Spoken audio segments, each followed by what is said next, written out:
ఓం నమ శివాయ. శ్రీ మాత్రే నమః. శ్రీ గురుభ్యో నమః. అందరికీ నమస్కారం అండి. ప్రతిరోజు రాశి ఫలితాలు తెలుసుకోవడానికి ఇంకా మన ఛానల్ సబ్స్క్రైబ్ చేసుకోకపోతే ప్లీజ్ సబ్స్క్రైబ్ చేసుకోండి. లైక్ చేసి మీ పూర్తి సపోర్ట్ మన శివోహం ఛానల్ కి ఇవ్వండి. ఈ రోజు రాశి ఫలితాలలో గోచార్య రీత్యా మేష రాశి వారు ఎటువంటి శుభాశుభ ఫలితాలను పొందుతారో తెలుసుకోవడానికి ఈ మన వీడియోని ఎక్కడా మిస్ అవ్వకుండా చివరి వరకు చూడండి.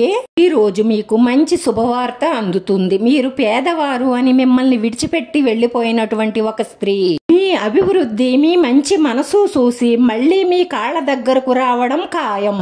వృత్తి వ్యాపార రంగాలలో ఆలోచించకుండా తొందరపాటుగా తీసుకున్న నిర్ణయాల వల్ల నష్టపోయే అవకాశాలు ఉన్నాయి కాబట్టి ఏ నిర్ణయమైనా సరే ఆలోచించి తీసుకోండి. తెలివితేటలతో ముందుకు సాగడం వల్ల అభివృద్ధిని సాధిస్తారు. కుటుంబంలో కొన్ని మార్పులు చేర్పులు చేస్తారు. మంచి అవకాశాన్ని చెయ్యజార్చుకునే అవకాశాలు ఉన్నాయి కాబట్టి ఏ అవకాశాన్ని ఆలోచించకుండా చెయ్యజార్చుకోకండి. అనుకూల స్థాన చలన మార్పులు గోచరిస్తున్నాయి. కుటుంబంలో మార్పుని కోరుకుంటారు. ఇతరుల విమర్శలకు లోనయ్యి మంచి నిర్ణయం తీసుకోలేకపోతారు. వాస్తు దోష నివారణార్థం ఈ సింహద్వారం ఎదురుగుండా బూడిద గుమ్మడికాయ కట్టండి. ఇలా చేయడం వల్ల మీరు నివసిస్తున్న ఇంట్లో ఏదైనా వాస్తు దోషం ఉన్నా కూడా అది పరిహారం అయిపోయి మీకు రాబోయే నష్టాల నుంచి కష్టాల నుంచి మిమ్మల్ని మీరు కాపాడుకున్నట్లవుతుంది. మీరు చేసే రుణ ప్రయత్నాలు కొంత ఆలస్యంగా లభిస్తాయి.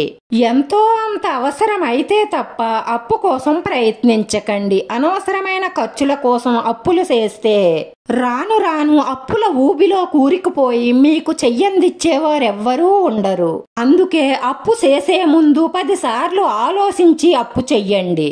తప్పు చెయ్యడం అంటే తప్పు చెయ్యడంతో సమానం. అది ఎప్పటికైనా మనకి ప్రమాదమే. వ్యాపార పెట్టుబడుల నిమిత్తం, ఇంట్లో అత్యవసర ఖర్చుల నిమిత్తం తప్పదు. కానీ ఆడంబరాలకు గొప్పలకు పోయి అప్పులు చేస్తే తిప్పలు తప్పవు. విదేశీ ప్రయత్నాలకు మార్గం సులభతరం అవుతుంది.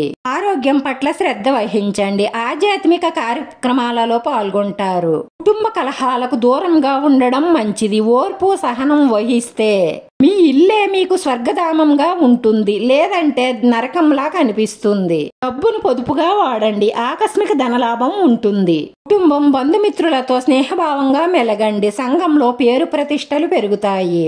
శుభకార్య ప్రయత్నాలు చాలా సులభంగా నెరవేర్చుకుంటారు. రాశి వారి పరిహారం వచ్చేసి వెంకటేశ్వర స్వామిని దర్శించుకొని తులసిమాల సమర్పించడం ద్వారా మీ మనసులో ఉన్న మంచి సంకల్పాలన్నీ నెరవేరి మానసిక ప్రశాంతత లభిస్తుంది. ఈ రాశి వారి అదృష్ట సంఖ్య 5. ఈ రాశి వారికి కలిసొచ్చే రంగు తెలుపు రంగు. వీడియో నచ్చితే లైక్ చేయండి. మీ లైక్ మాకు ఎంతో విలువైంది. మీరు లైక్ చేయడం వల్ల ఈ వీడియో కొంతమందికి చేరుతుంది.